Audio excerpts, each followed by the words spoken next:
everybody. This is the good old Rocky Pod, and we are back in action. You might have thought we wouldn't come back and do this podcast after a loss like that, but here we are. We actually lost one person. So if our production value is a little down, it's because the guy that's in charge of recording and editing and all that fun stuff is not here. So literally all we did was hit the record button on Skype. So hopefully this works, but we won't know until an hour later when we hit stop. So with that amazing intro, let's kick it off and say, Caleb, An hour. Chris, how we feeling? Been better. I will say that it's much like sending an email when you're furious. It was pretty good that we waited until Thursday. I'm actually ready to talk about this one. How about you, Caleb? I don't know. Let's talk about it, I guess. It's our jobs, we got sponsors. We got to do our jobs here, guys. So This is how we make hay.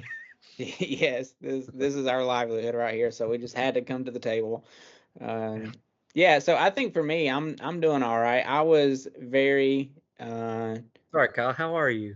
Yeah, I was very upset. I will say that I decided my plan pre-Arkansas was to go down to Knoxville for the Alabama game. And for whatever reason, I didn't make my plans until after Arkansas. And then as soon as that Arkansas final hit, I was like, I'm not going to Alabama. I'm not going to Alabama. So that's kind of how I was feeling on Saturday. But I was very curious about that. Yeah, so that's where I'm at with that. There's a couple things up here going on, and it was like, whatever. But throughout the week, I mean, we can get to this part, but I feel a little bit better than I still feel like I got a gut punch, but I do feel a little bit better. What about you guys? What I would say, like, here's the question: is like, from how you felt Saturday night as soon as Nico runs out of bounds to how you feel right now.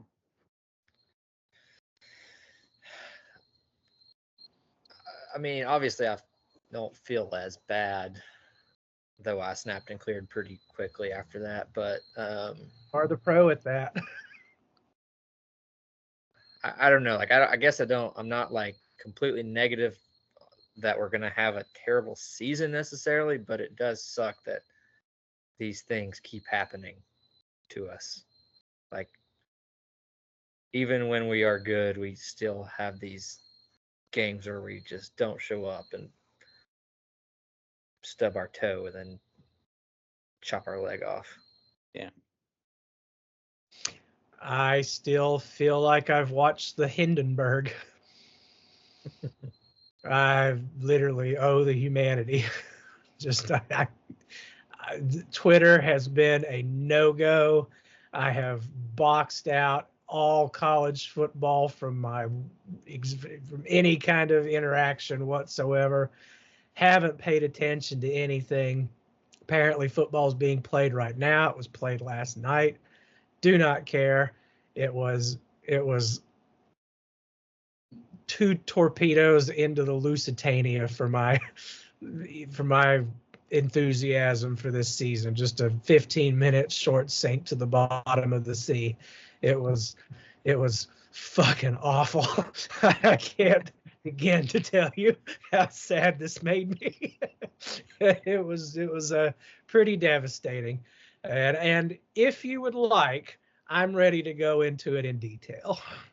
Yeah, I think we can dive in. You guys be thinking about, details and scenarios or the storylines you think coming out of that game. But for me, I just think that overall, I was extremely pissed off Saturday night. I was just like, here we go again, battered Vol syndrome and all this kind of stuff. But over the next couple of days, I was like, I became thankful that, we are at a place where we're at where, like, man, like someone was like, this is the first time we've lost 2 top 5 teams or something like that. And it's like, but with Butch Jones and with Pruitt and Dooley and Kiffin and all this kind of stuff, like, I'm truly thankful for where Josh Heupel has got us, where our floor is extremely high. I'm not sure where our ceiling is, and I'm thankful for where he's got us. But at the same time, I'm getting extremely pissed off that we have this on the road stinker every year that we can almost bookmark that's going to happen. Whether it's this year at Arkansas, Florida, South Carolina, Missouri, it's just like, yeah, just imagine like if we go 1-1 versus Alabama or Georgia, like, or whatever, like this Arkansas game could keep us out of the playoff. And that's one thing we can kind of look back on. So I'm thankful for Josh Heupel getting our program to where it's at. But at the same time, the honeymoon is officially over and he's got to make some changes and like fire his offensive line coach. And yeah, so that's where I'm at. Preach. No, I agree almost entirely with that. We are not so far removed. I can still taste losing to Vanderbilt to not go to a bowl game and then doing it again and again. So 5 and 7 seasons, just coming into the year thinking, well, if we beat this person, we do this, maybe we can get to 6 wins and whatever. So yes, being pulled out of that, whatever we can call that, yeah, immensely grateful. But yeah, we're in kind of a no man's land right now. You say it possibly could keep us out of the playoff. I think it almost certainly is going to keep us out of the playoff. Yeah. I think what we got is a pretty solid 8-win team. I'm not willing. Well, maybe, but I'm not willing to go that far yet. I just don't know how you fix in a month and a couple weeks the things that we don't do well against teams who have some ability. Well, I think playing at home is going to be a huge benefit to us because it's clear we suck on the road. Is playing in Neyland Stadium going to make Lance Hurd any less of a saloon door? A maybe. Door. I mean, he seemed pretty good against NC State. I know NC State's not great, but his hinges are so greased. They move so smoothly. You can just push that door. It doesn't even squeak. No resistance whatsoever. Well, the thing I don't understand about Saturday is like, why didn't we go to the 12 personnel when it was clear that our tackles sucked? Like we did against NC State. Yes. Yeah, that's kind of one thing I was thinking about too, and listening to stuff and reading stuff throughout the past couple of days. I keep hearing that why didn't we go to that 12 personnel? But this was the game that the coaching staff wanted just to throw Nico out there and fully open up our playbook and prepare us for the Alabamas, the Georgias, the Floridas, that kind of stuff. I get that to a certain extent until it clearly didn't work. Right. We made some adjustment at halftime. I don't know what we did different, but we did something coming out of the half. Went 12 personnel and scored 2 touchdown drives. Yeah, let's think. Once we got up 2 scores, we should have just did Oklahoma to just run the ball, run the play clock down. Let's get out of here. Well, it kind of seemed like that was what they were trying. It's just the margin wasn't big enough. Well, they were maybe half trying, except they were snapping the ball with like 20 seconds on the play clock every time. Like maddening.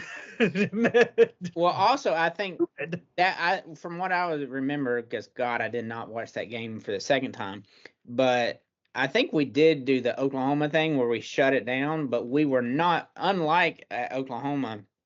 Arkansas, we knocked out their starting running back, and their backup running back came in and just ran it down our throat and bulldogged everything. And because they had their backup quarterback in, they had their backup running back in. It's like, okay, they're not going to get a first down. I think Herbstreit even said it on the fourth quarter. He's like, can Arkansas even get a first down? Well, they marched it 60 yards down the field and scored with their backup running back. So I just think that shocked us a little bit. Some weird plays in that offensive sequence for Arkansas. Like, we were just completely out of sorts defensively. We had absolutely locked them down, and I almost think that the defense took its foot off the gas somehow. Like, they thought, okay, these guys pinned in. There's nothing they can do, and all of a sudden they're hitting and run. I don't know. I don't know anything about football, but that, to the eye test, that's what it looked like. Yeah. Yeah, I think, and one thing, let's dive into, like, what's one thing in the game that kind of stuck out to you, like personnel wise or storyline wise, or because I have a few thoughts. I know I want to hit on this for whatever reason, the kryptonite defense, the three high safety. Apparently, if you play three high safety, Josh Heupel's offense just doesn't work versus that. That's kind of what I've been hearing. I don't know if I believe that or not. Let's talk about our amazing 5-star NIL lineman of the year that his agent is probably trying to scrub this highlight film off his record. I don't know. What do you guys think about that? Now that you say that, Kyle, I'm wondering, did Lance Hurd not play against Oklahoma because he was afraid of doing, because everyone knows he sucks? Yo, man, they're gonna fuck me up. That could be, yeah. A real nice eye. I bet that hasn't come up on the shows. That's very well done. No, that's that's the first laugh I've had about this all week. Very good, Caleb. Yeah, I don't understand how our tackles aren't any better than it. I mean, it almost looks like they just haven't practiced all year. Like, kind of they're out of shape and they just haven't had any reps. Campbell was pretty dang good last year, and I mean, I injury perhaps, I don't know, something lingering from that Oklahoma game when he got bumped. He's got some knee thing, I heard. He's got to have it drained like every week or something like that. But thoughts and prayers, but my goodness. Yeah, I mean, having depth would be really nice right now. If someone sucks, you can pull them out of the game. But I mean, if we had a Rodney for the offensive line, boy howdy, with just platoon strength, that would be nice. Kyle, answering one of your questions though, we continued a trend of making inaccurate quarterbacks accurate. I mean, Talon Green, is that it? Talon Green? I think so. I've tried to scrub as much from the game as possible mentally, but like, just nailing guys. Just bop. Yeah, that was the whole storyline before the game was, well, yeah, he's going to make some great plays, but he also is going to be stupid and make terrible plays. And he didn't make like any of those. He's going to throw picks. He's going to have fumbles. He's going to be just all over the place. Mercurial per last week. And no, that guy was a world beater against us. Like, Omar Norman Lott nearly saved the game for us. Until turns out we were just not going to win in any case. Yeah, I do think it was from everything. If you would like to say, hey, all of these things have to happen in order for Arkansas to win and Tennessee to lose, I think it kind of was a perfect storm. Like, not only did we not play well, but they played extremely. I don't know much about Arkansas. I didn't watch them all year. But from what I've been hearing, everybody's like, that's the best their defense has played in like a year plus. I mean, and they didn't turn over the ball either. And they're apparently, like, Talon Green and their running backs have had fumbling issues and interception issues, and they just did not turn it over at all. I'll say it kind of went. I mean, it clearly went well for them, but it wasn't like we turned the ball. Like, we didn't like give them the game, like, and the way you would have probably predicted if you would have said we lost, but they just played better than us, which I mean, more everything, demoralizing. everything that I was worried about last week with my negative Nancy song and dance came true on my TV. I watched it happen. I watched their good offense from Oklahoma State come out. I watched their ability to stifle on defense come out. And we did not make them pay, and we made ridiculous mistakes at every level, running into the punter, extending their drives. Just it was. I'm gonna. I don't necessarily agree with this analogy I'm about to make here, but I'm gonna say it anyway because I think Kyle will appreciate it. It's almost like Nico looks like he's playing under Rick Barnes in that we saw the flashes of talent like against Iowa and against Chattanooga, and it seems like he's getting worse. So you're saying Arkansas was a Sweet 16 game? Well, I was saying Arkansas was like a beginning of SEC play where you always say he coaches out the talent from these 5 stars he gets. Yeah. To make it defense, but that's a good segue to what I was kind of wanting to talk about too. Is like obviously everybody has their thoughts and opinions coming out of this game, but like if you were to like distribute the blame between like the coaches, the players in general, or certain units within the team, like how would you kind of distribute this loss across, the coaches, players, and units? I'm always going to put it mostly on the coaches. Like, yes, we looked completely unmotivated to play football, which I think is on the coaches.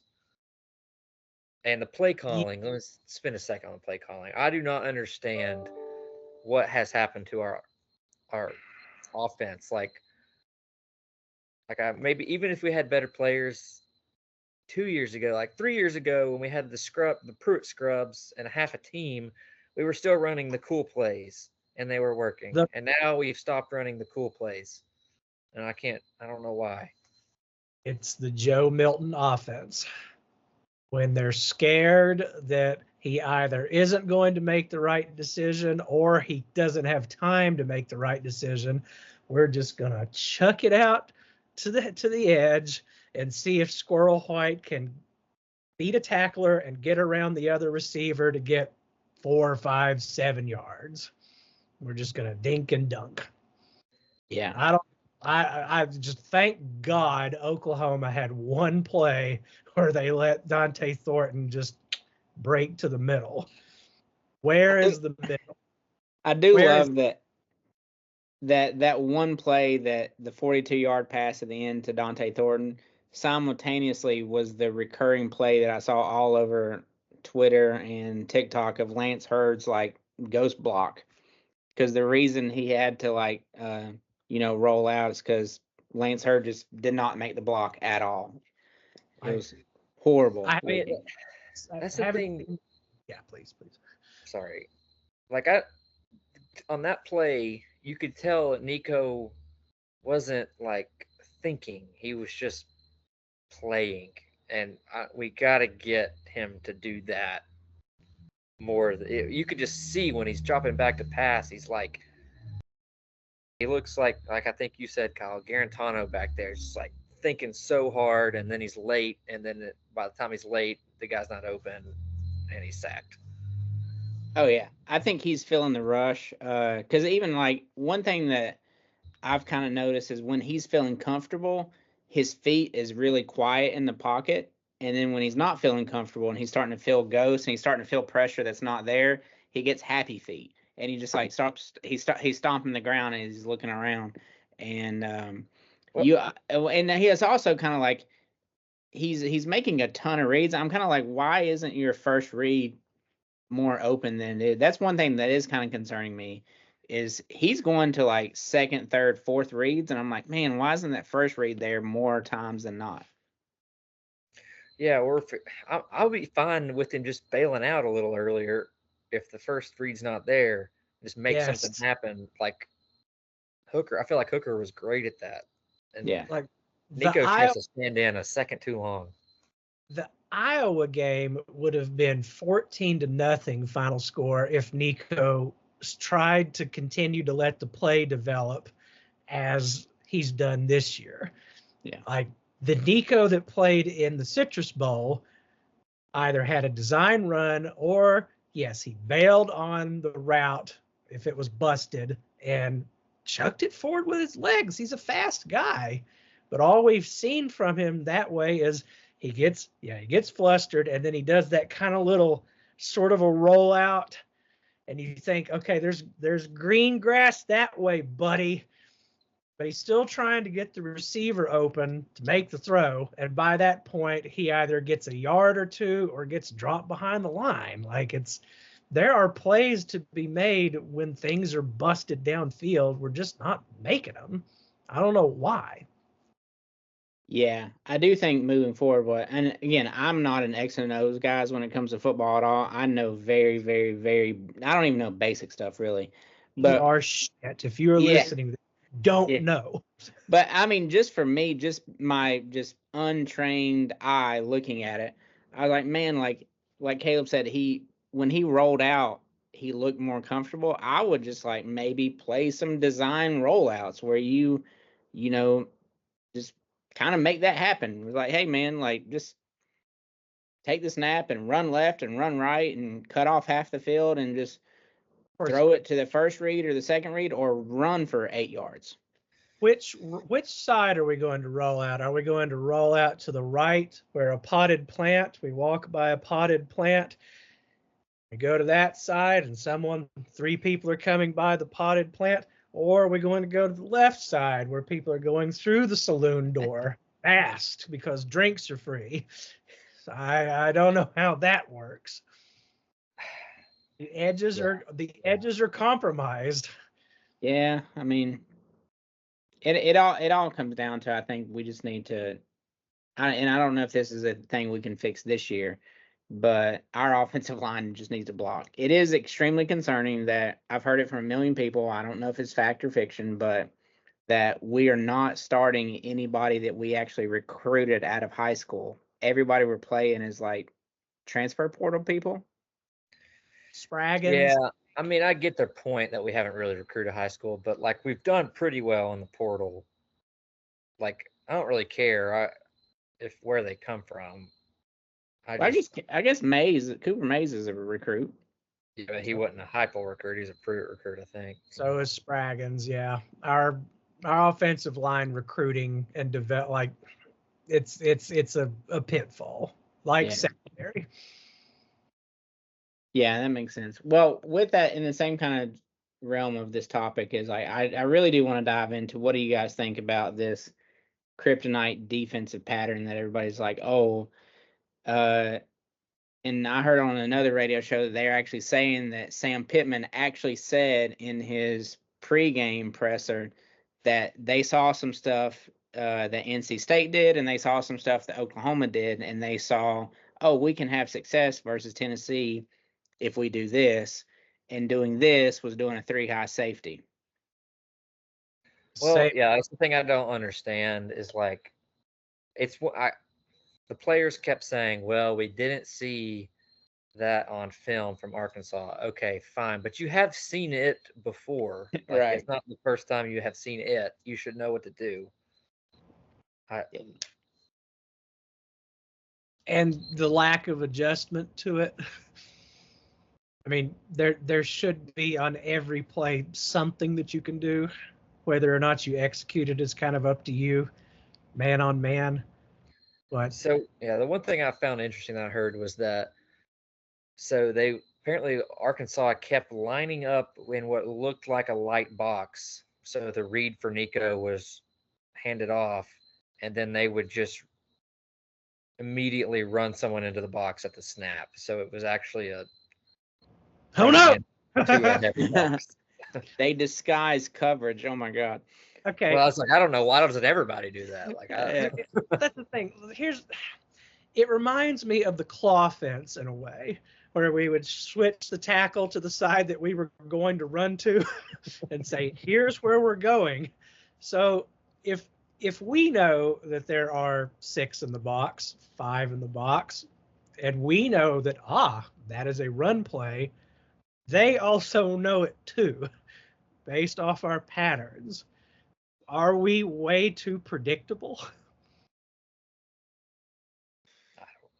Or is there some, I'm sure that there is a Josh Heupel could sit down here with me and say, no, not at all. And here's why. But just on a dummies sense, that it, like the fact that, okay, well, if there's 7 in the box, we're going to throw because we have numbers. It's just simple math. And we're doing half field reads on this. So it's much easier for the quarterback to quickly assess and make the adjustment and throw the ball. But if we're getting manipulated on this, they're going, okay, here's that light box, and then they're going to throw a guy in there, and all of a sudden the whole play is kiboshed, then obviously something needs to change. Am I wrong here? No, I don't think you're wrong. I just for me, I'm just really concerned that, coming in Josh Heupel, first couple years, we're like, oh man, this guy has a really great offense. It's unstoppable. These defensive coordinators don't know what they're doing, and I feel like the schemes and the defensive coordinators has kind of caught up to him, and he's no longer this like magician offensive coordinator with this amazing offense that no one has figured out. They figured it out. So, and not that I'm out on him at all. I do like him, but I feel like this is his time now to be like, okay, they figured out this part. I need to discover something else. I need to add something else to this offense. I need to go deeper into the playbook, because if Josh Heupel was on this podcast right now and we gave him truth serum and he was not allowed to lie and he had to be completely blunt and open and honest with us, I think he would probably say we're not anywhere into the playbook because I don't think we can block for Nico. I don't think we have enough time to really have really awesome developing plays because our offensive line sucks. And the offensive line coach is one of my good buddies, and I'm not going to fire him. And I don't know what to do. Why is it always like this? That my best friend is critical position coach, and we can't get rid of him because chemistry or something. Why? Yeah, I don't know. Also, at what part of the game did you be like, okay, we're for sure losing?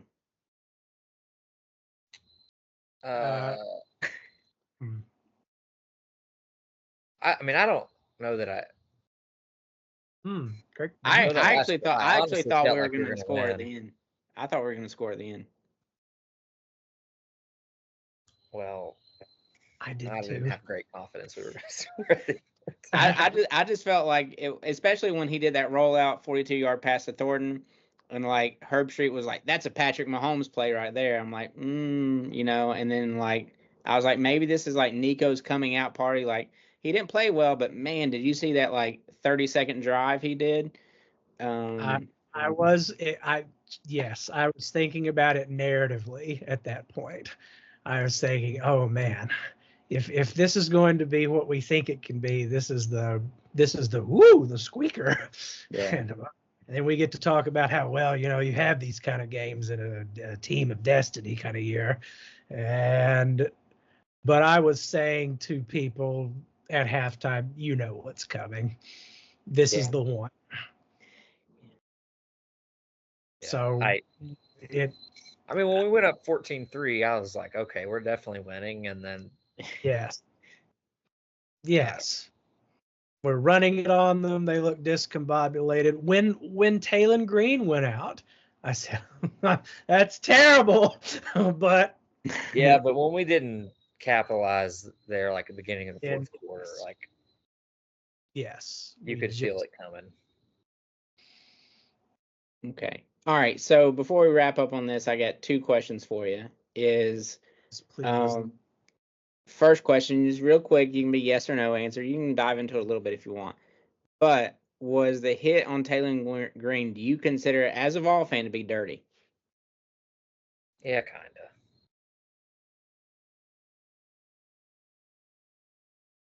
of. I mean, going for, wasn't that the Terry Bradshaw injury kind of tackle where he's planted and you go straight for the knees?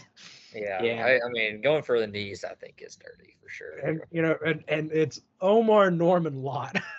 So I think the guy is just geared that way. I'd rather him geared dirty than a pacifist. Yeah. So, but yes, I can fully admit, not a clean tackle. Okay. Yeah, I was like, at first I was like, ooh, that's bad. But I saw the replay and I was like, okay, it was bad, but I don't think it was as bad as some people are making it out to be. Like, he wasn't like a clear, like he wasn't a missile going straight forward. I think he got blocked and kind of went for it still, but I don't think it was as bad as some He people make it out fell to on be. helmet.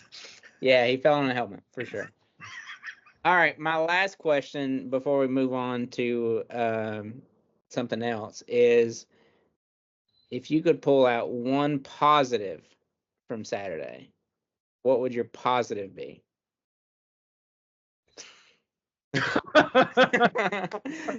I mean, for the most part, I felt like the D line played pretty good.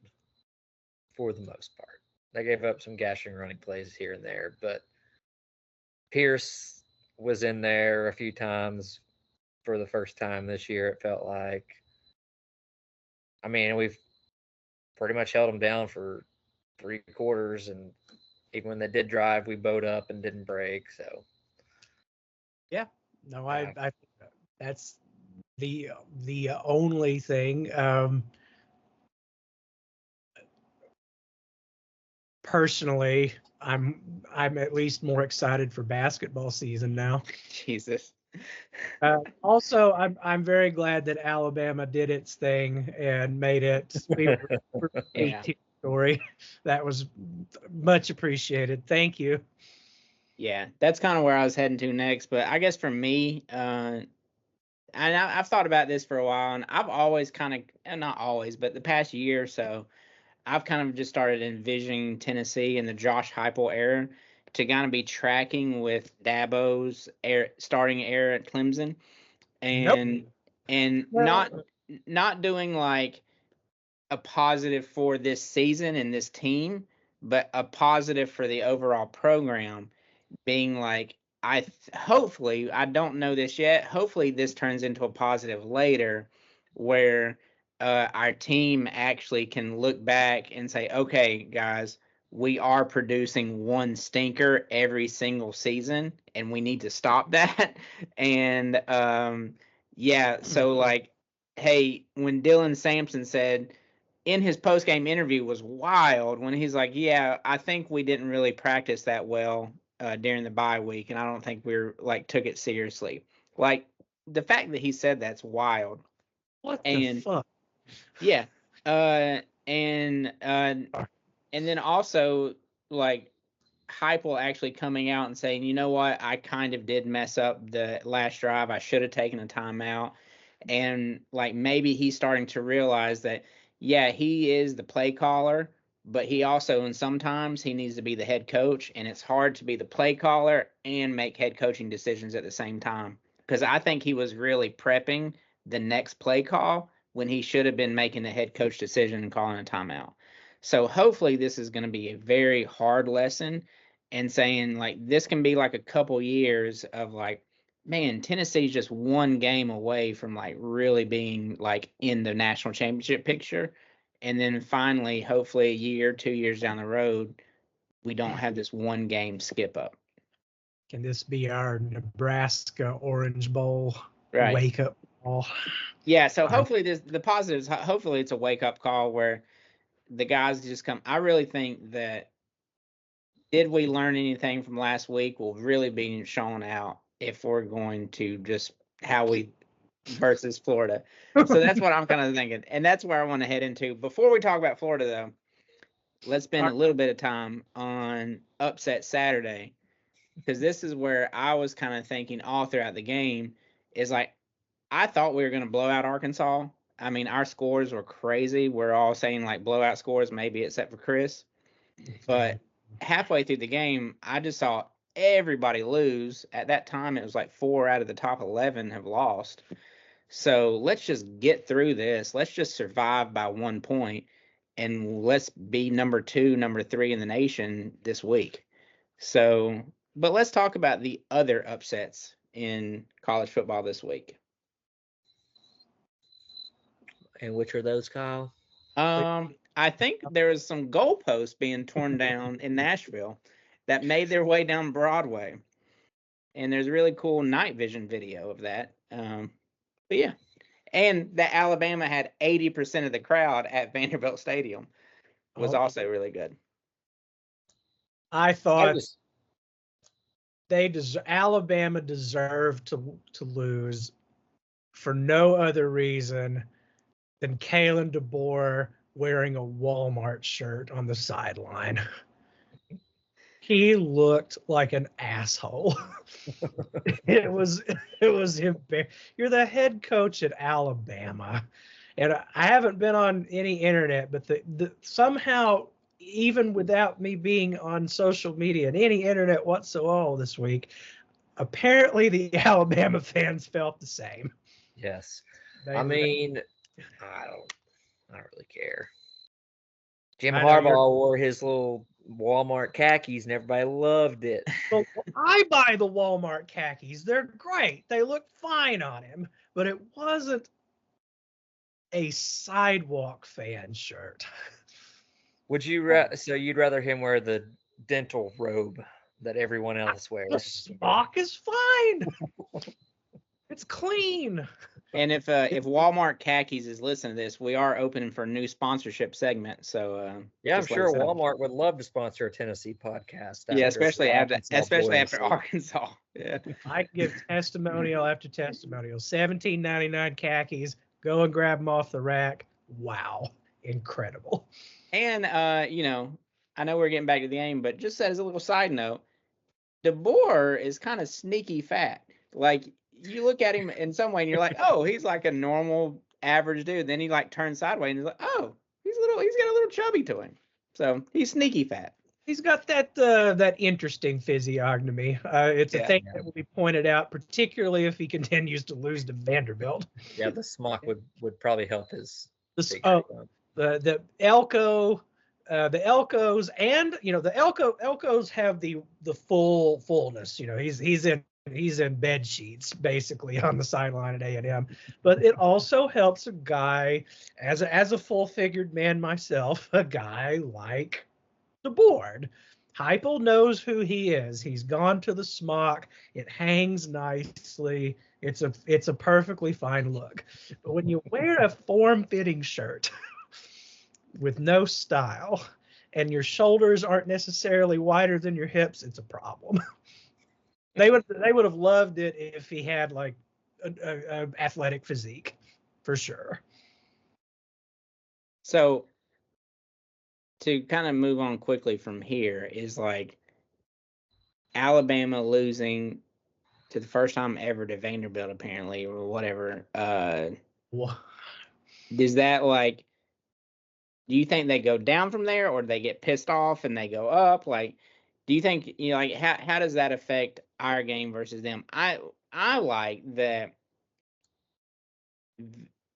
Alabama could not stop Vanderbilt's run game. Like, literally, I think if that game was 2 hours longer, Alabama would have kept scoring, but so would Vanderbilt. Like, Vanderbilt was running the ball on Alabama, and Alabama could not stop the run.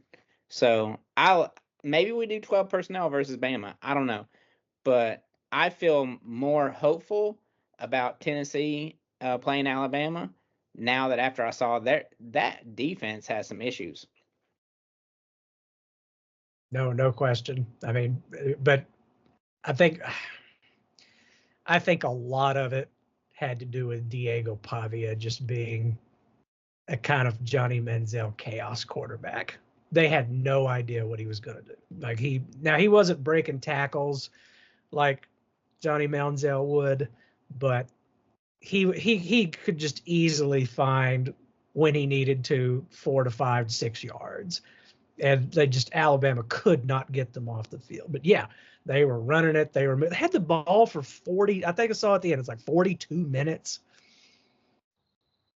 They just dominated time of possession. Like Alabama, you could see has Ryan Williams, unbelievable ability, ridiculous talent on all sides of the ball.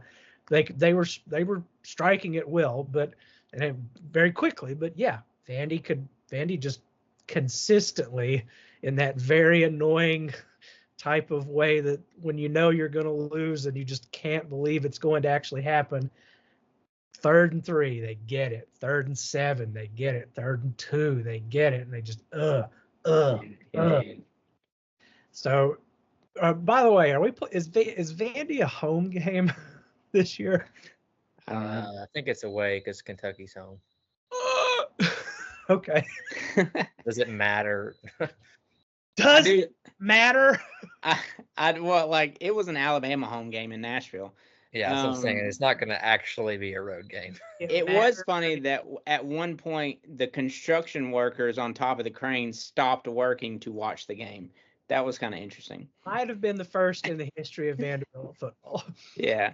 So moving on quickly, because we don't want this to be a 4-hour podcast, is real quickly, just do you guys have anything else to say on any other upsets that happened? I'm glad Missouri sucks like I thought they did.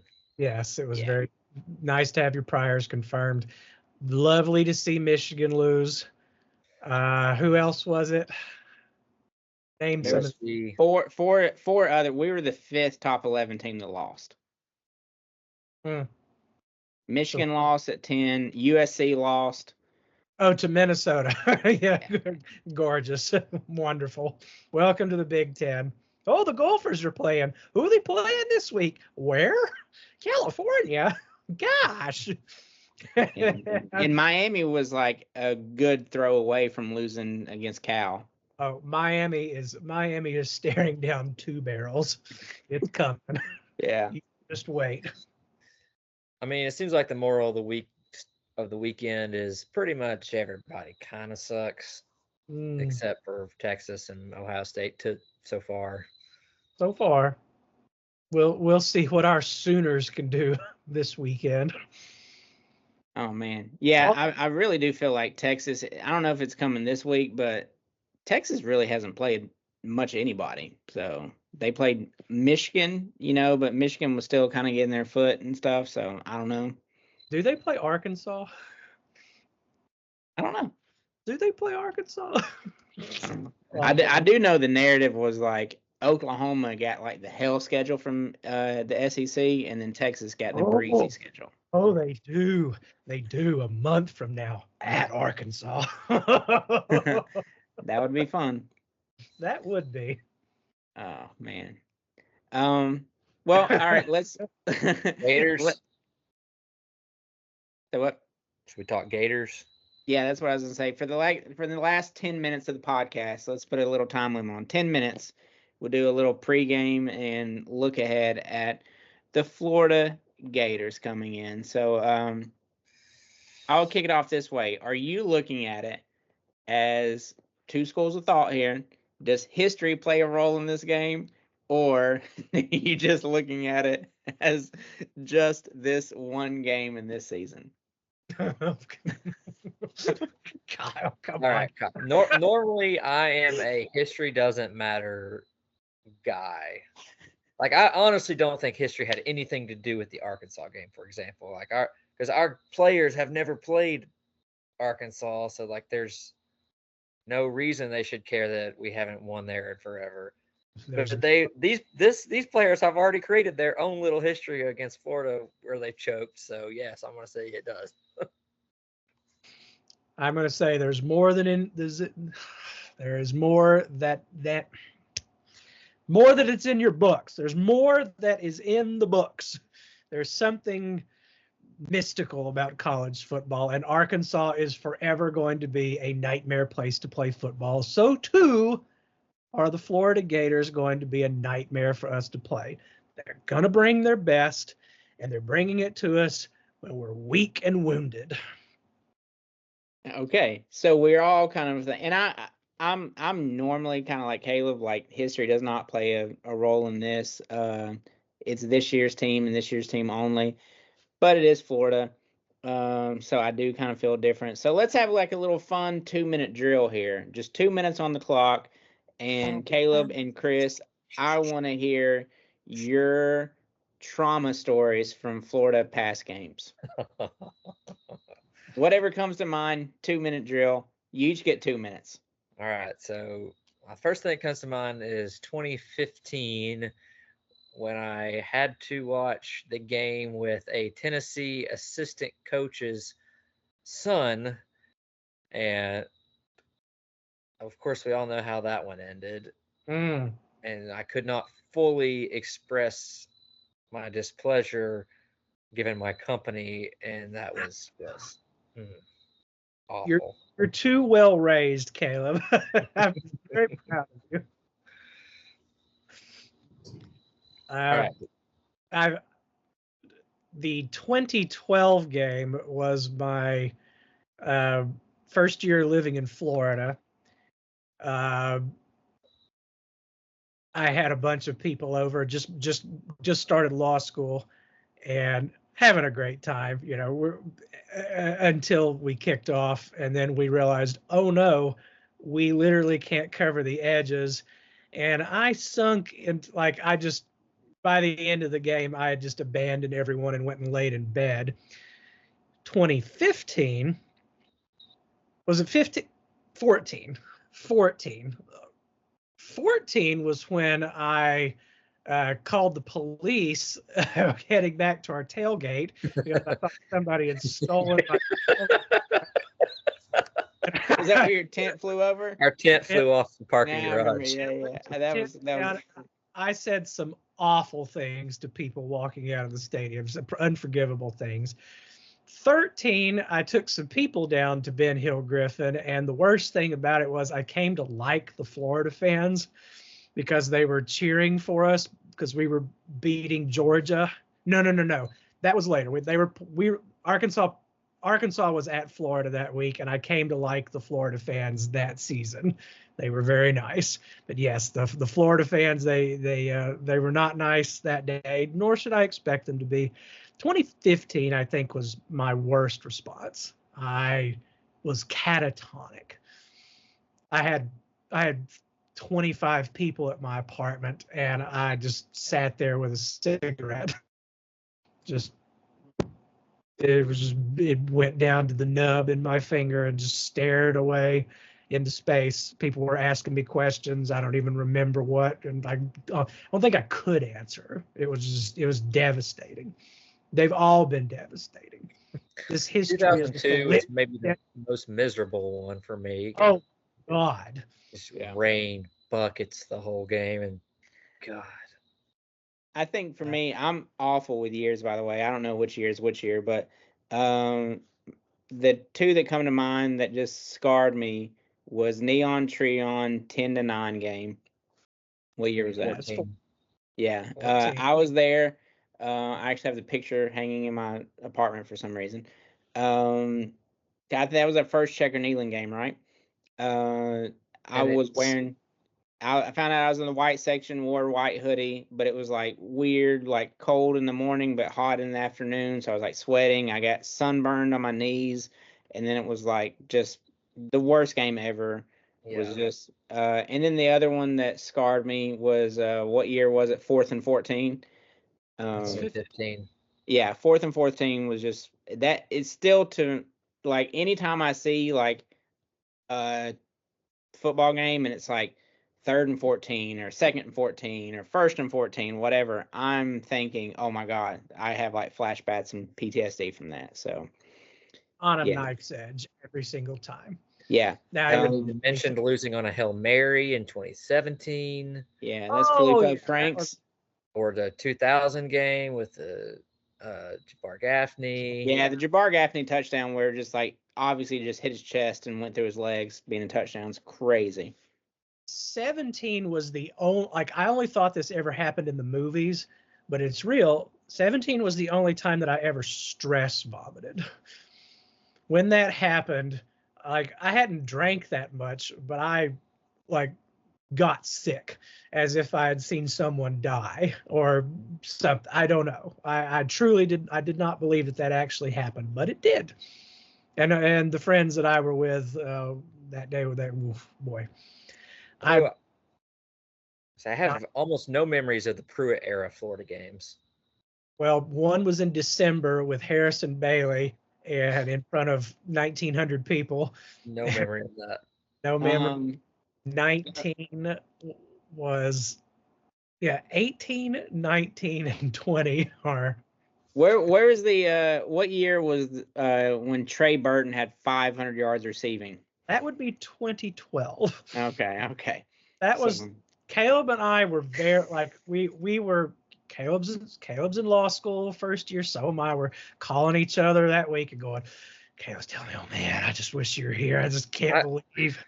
I would say that is one of the best weeks leading up to a game I have ever experienced. The 2012 Florida game. That I just vividly remember the front page of ESPN having our big Power T flag and just saying, we're back. And it was so much fun. Was game day there? Oh yeah.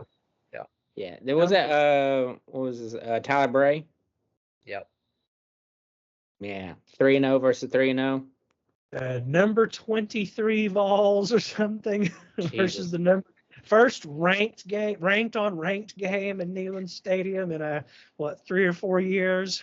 Man. And that's just not even. I mean, there's 2006 where we were like SEC championship quality-ish, except for that Florida ended up winning it all. But that happened because of hands to the face against Chris Leak, and it was the Tim Tebow come-out party when they needed 2 yards. Oh yeah, I remember so mad and running Tebow in on a 3rd and short.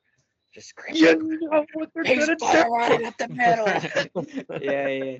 Wasn't it like out of that game it was like they went for it like 7 times on 4th down and got it or something crazy. It was something like that, wasn't it? That's the game. Oh man. All right. Well, our 2-minute drill ended up being 9 minutes. And we didn't even cover them all. Caleb, do you remember the 2008 game that started with me getting stung by a hornet that was in my hat? That's about the only thing I remember from that game. But that was a masterful Tim Tebow performance. That was in the midst of. Last thing I'll say, we didn't even mention losing 59-20 in 2007, which the single most unpleasant football game I've ever been to. Yes, didn't we get that slow-mo tackle from Eric Berry tackling Tim Tebow? That was 2009. Okay. I can't hear you. Rocky Top is too loud. But Eric Berry had the pick 6 was like the highlight of the game, right? For 2007, yeah. Yeah. Eric Ainge and his pinky. Oh, Jesus. When the band, the Gator people served us just ice in a cup from the Gatorade buckets, like no water, just ice in a cup, and in the ice there were like metal shavings. Jesus. Majorettes all got these nice big chilled bottles of water, and we were all smashed in that corner. All right, I'm cutting it there. My God, that is, because we got to talk about Saturday's Florida game. We talked about the history, but what do we think about this year's Vols versus this year's Florida Gators? I honestly, I have no clue. I've watched a little bit of Florida, but I have no clue how he matched up with him after Saturday. And no, I don't think we have any. I mean, I pretty much think it comes down to, are we going to come ready to play or not? I mean, that sounds cliche, but are these fans going to get going? We have better players than them. We should beat them. Period. Yeah, I do think that for me, I like we just said, history does play a big role in this game overall. But I think for whatever reason, I just think the overall Josh Heupel era has a new standard, like a new floor. And because even last year's Florida game, I don't really fully put on Heupel. I just think he was limited with Joe Milton, and there's some other things that happen in that game, like it does in Florida matchups. But for whatever reason, I just think in the Josh Heupel era, the best team is going to win this game, and I just think we are the better team this year. And like the Arkansas game, I feel like it has to be a perfect storm for Florida to win. And the perfect storm could happen, but I think there's a slight chance of that perfect storm happening. I think also because it's a big deal that it's at Neyland in Knoxville and not at Florida. I don't think a perfect storm has to happen at all. It wasn't even close to a perfect storm with Arkansas. All you have to do, apparently, is kind of be a little creative with your defensive front and come after our quarterback. And we don't go. Our train just stops. The one intangible we haven't touched on yet is that we're finally wearing our uniforms Saturday. Quit wearing the orange breeches. Orange pants. I'm done with them. Yeah, we should burn those for sure. Done with them. Yeah, but here we are. What is this, week 6, week 7? This is week 7 per the trailer. And this is the first time we're actually wearing our like classic uniforms. Pretty disappointing. Yeah. Like, so. I don't care what the recruits want. Get rid of the gray, and just orange on orange is fine for whatever, but God, we should not have to wait till middle of October to see these. All right, so game-wise and strategy-wise, like, what are you kind of looking to see? What do we need to do? What do we not need to do? Like, what are you going to be specifically looking for as we watch this game? Hoping our tackles don't suck and hoping Nico doesn't suck. I think that's it. Miles Kitzelman on one side and Ethan Davis on the other, and then let's see what happens. So you're I mean, honestly, you're thinking that just abandon the overall scheme of our offense, just load it up, 12 personnel, and just run it down their throat. If they until they prove they can stop. I mean, like Caleb is correct. I'm dying to see some cool plays again. Yeah. Particularly against a team in a uniform that I actually really, really care about beating. We did it once versus Oklahoma, a few times versus Oklahoma. It feels like those should be there against Florida. Now, if they're smart, they will have watched the tape and say, aha, that is how you destroy Tennessee offensively. So they should try and duplicate that. And if they are successful, then we need to go to the things that actually sort of worked against Arkansas and Oklahoma. But personally, I feel like it's a death blow what happened last week. You asked if we're going to get sad and broken Alabama or angry and competitive Alabama. My money is on we slide to like 7 or 8 wins, and I expect Florida is going to be one of these losses. I don't know if I go that. I will say if we lose this Saturday, we're 7-5 team. But I personally, I don't think we're losing this Saturday. But I agree with you. If we do lose, we are 7-5. I just can't come into a Florida game anymore, particularly after what we've seen, and say, oh yeah, we're definitely going to win, no matter how bad they are. We find a way, don't we? We find a way to lose this game. Their blood. Well, yeah, most of the time. 2 years ago, we tried to find a way to lose, but we Boy, didn't. we just had the math was all wrong for it. We were too good for a while. But yeah, I would. Yeah, it was like that game was crazy because we were kind of like in total control of that game, and we're kind of borderline blowing them out, and then bam, they're throwing it in the end zone to beat us at the end of the game. I took my pulse on my phone on like the build up to that last play, and it was like 168 beats a minute. I mean, they live right in here. They have the deed. They have it all. All They- right. Prediction Well, time. yeah. So I was gonna say in honor of Matt, I want to do before prediction. So pick to click. Who is your pick to click this week? Who's going first?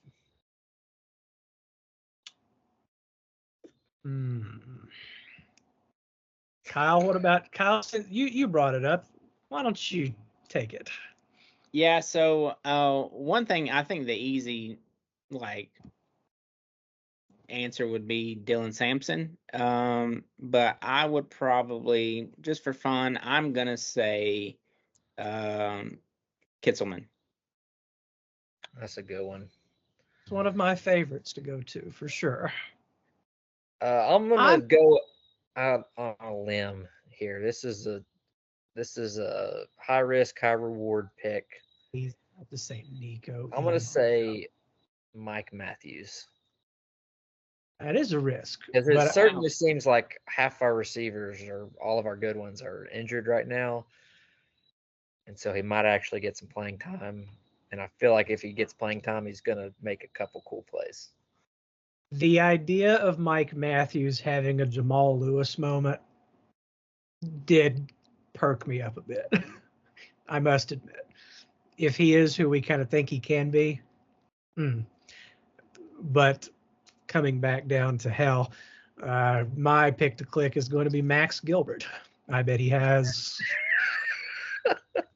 4 field goals. And we go, ooh, that one was from 49. I expect your score prediction the math to add up. Something like that, yep. I would say on the Mike Matthews thing, it is kind of interesting that Dante Thornton is questionable as of tonight, who played in the last series, but then Squirrel White and Brew McCoy, who didn't re-enter the game, are probable. Yeah, I'm a little skeptical. I'm thinking we might get our first injury report fine this week. Yeah. Because like Heupel on Monday said, well, Brew and Squirrel aren't out for the season. And then what? Well, he said they're not out for the season, but then Wednesday they came out as probable. So I was like, yeah.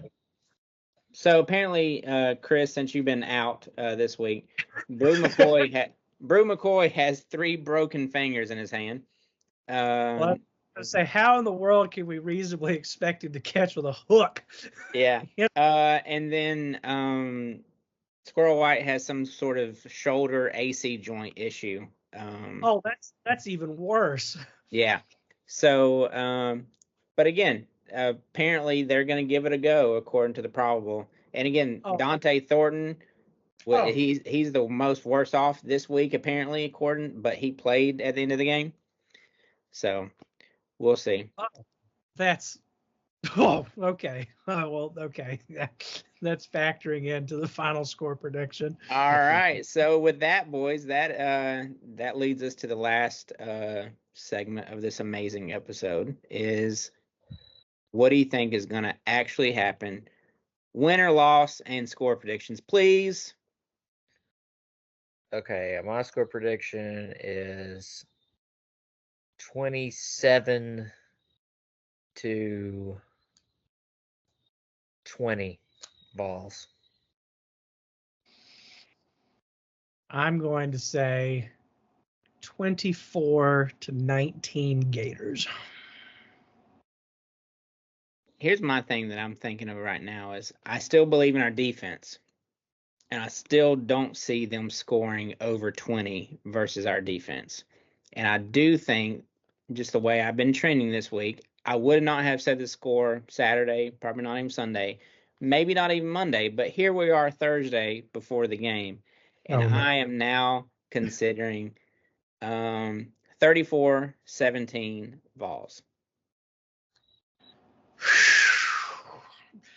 And I'll go ahead and make Matt score 44-7 Tennessee. That's actually low for Matt.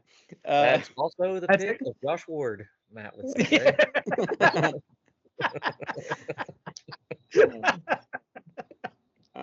All right. Well, before we head out, last minute of the podcast, do we have any final thoughts around the room? Chris, what's your final thought? I really want to be wrong on this. Like I need us to win this one and win it in a way that gives me some hope that we can have a fun rest of the season. Caleb?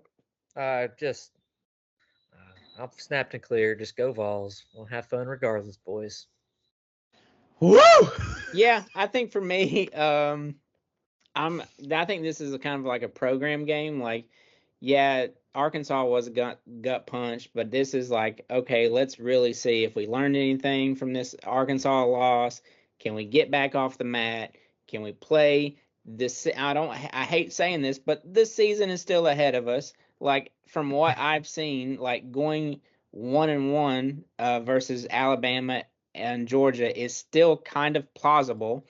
And I think you gotta win this week. And if you lose this week, the season definitely takes a turn. So this has actually become a linchpin game in our season. So I think we are going to win, and we're going to go into Alabama. And if we win that game, amazing. We're back in the playoff hunt. If we lose that game, the Georgia game just becomes that much more massive. So with that being said, to getting to the ReliaQuest Bowl.